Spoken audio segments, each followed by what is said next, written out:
দাদি করবেন। পরবর্তী শোয়ের গেট খুলছে, যেখানে টিকিট পাচ্ছেন সংগ্রহ করুন। 30 টাকা করে টিকিট পায়। বাচ্চাগুলোর টিকিট লাগে না, তাদেরকে নিয়ে দেখবেন। বাইরে ছবিতে দেখছেন, মেয়েটিকে প্যান্ডেলে জীবন্ত দেখতে পারবেন। শরীরটা সাপ আছে, মানুষের মাথা আছে, কিভাবে বেঁচে আছে সে, কিভাবে কথা বলছে, কিভাবে খাওয়া দাওয়া করছে। আপনারা কথা বলতে পারবেন, ছবি তুলতে পারবেন।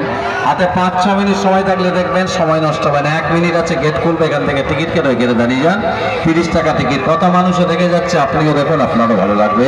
যদি বলেন আপনার পছন্দ হয়নি, আমি পয়সায় ফেরত দেবো। তাড়াতাড়ি করুন, তাড়াতাড়ি করুন।